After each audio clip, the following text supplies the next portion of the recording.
Right now on News 10, a push to provide more housing for homeless women in Opelousas. Next, the Diocese of Lafayette IDs a priest accused of abusing a minor. Plus, a Baton Rouge police officer was killed during a funeral procession. These stories and more tonight. Live from Acadiana, your local news leader, this is KLFY News 10 at 6. Hello, Acadiana. Thanks for joining us. I'm Dalford Jones, and this is your Weekend Report. First on 10 tonight, an Opelousas minister wants to make a difference in the lives of homeless women by finding housing solutions for them. News 10's Rebecca Meadowkeen has more on his efforts. She joins us live in the studio.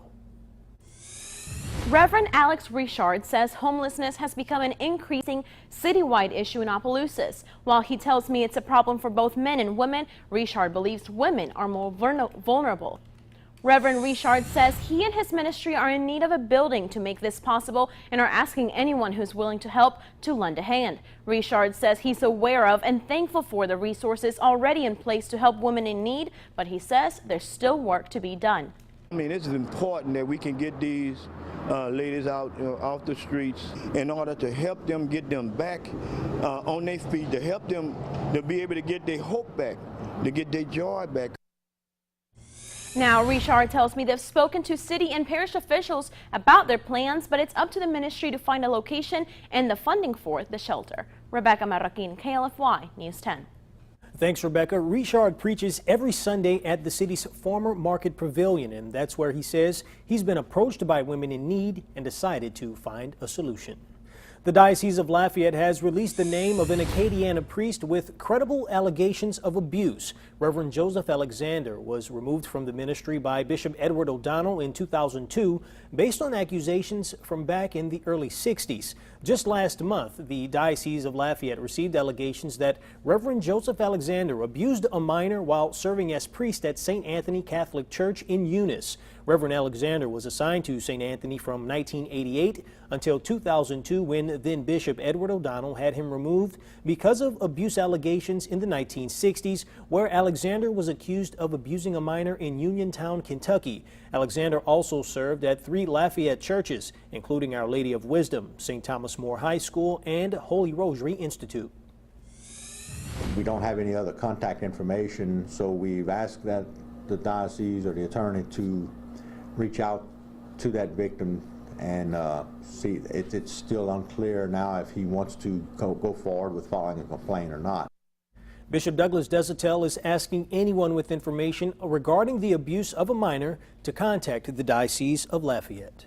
A Mermentau man has been arrested on gun and drug possession charges. Acadiana Parish Sheriff's deputies served a search warrant at a home on 2nd Street in Mermentau. Deputies say they found methamphetamine, heroin, cocaine, other drugs, and 10 guns. The drugs have a street value of over $100,000. Mickey Perry was booked on several gun and drug charges. And as we take a look around the state, a motorcycle officer with the Baton Rouge Police Department was killed in a crash just Friday afternoon during a funeral procession. BRPD identified the officer as 31-year-old Corporal Shane Toddy. The crash happened yesterday around 2:40 in the afternoon on the 6400 block of Jones Creek Road. Emergency officials say CPR was performed on scene and Officer Toddy was transported to a local hospital where he died. The details of how the wreck happened are still unclear. And closer to home, Pierre C. Shadow, a Nutrirat from Louisiana, has determined that winter is over here in Acadiana. The Cajun groundhog made his way out of his little home this morning, resulting in him seeing his shadow. The tradition became Cajunized 20 years ago when former Daily Iberian publisher Will Chapman came up with the idea. The weather is so much different from here to the wonderful program they have up in Pennsylvania, where they have snow and ice and so forth. But here we are today. We're in the process of probably today hooking up our boats to go fishing and maybe play golf this afternoon. That's the big difference. Drivers can expect to see more road construction in South Lafayette this year. One of the projects is meant to provide relief for an even bigger project. News 10 anchor Rob Macko has more in a story you'll see only on 10. LCG plans to extend Frembustani Drive from Farrell Road south to the Vineyard subdivision. Some Acadiana residents feel the $2 million project is needed. Well, yes, for traffic, you know what I'm saying? It should. It's a good thing. The road extension will only be about a half-mile long. It will be a two-lane boulevard with bike lanes, but planners believe it will get some of the traffic off Kali Saloom Road. The important thing about Frembustani is serving some of those neighborhoods, but it'll also provide an alternative route for people to avoid Kali Saloom Road construction traffic. As we've reported, LCG is planning to widen Kali Saloom Road from 2 to 5 lanes from Ambassador Caffrey Parkway to E. Broussard Road. That will be a 3-year construction project with a price tag of $16 million. The Frembustani construction is only expected to last about 10 months, weather dependent. It's open terrain, it's not under traffic. You know, it's a much different animal than Kali Saloom, and it's not as extensive of a project. The Frembustani extension will be finished well before the Kali Saloom widening project. Teresa Andrapont lives in one of the adjoining neighborhoods. She thinks the Frembustani extension will help the area. Well, it'll probably be less traffic coming from Kali Saloom, especially when they start working a lot, you know, down this way on Kali Saloom. It'll probably benefit to have this open here. LCG expects to receive contractor bids for the Frembustani project in early March. Rob Macco, News 10. All right, thank you, Rob. Now, construction on Frembustani extension should begin sometime in April. The Kali Saloom widening project is expected to get underway in May. Now for this week's Crime Stoppers report. The Acadia Parish Sheriff's Office is investigating the felony theft of a cargo utility trailer and 1,200 pounds of copper wire from Entergy, located at 1134 Osage Trail Road in northeast Acadia Parish.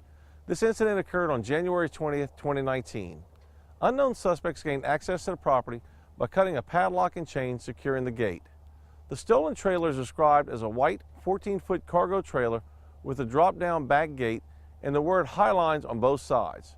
12 coils of copper wiring weighing 100 pounds each were also stolen. The value of this copper is estimated at over $4,000. If you have any information regarding this crime, you're urged to call the TIPS line at 789-TIPS or download our P3 app on your mobile device to report your tip anonymously. All callers will remain anonymous and can receive up to a $1,000 cash reward for information leading to an arrest in this case. Be the difference. For Crime Stoppers of Acadia Parish, I'm Sheriff KP Gibson. If you have any information on this crime, call Crime Stoppers at 789-TIPS. You could earn up to a $1,000 cash reward.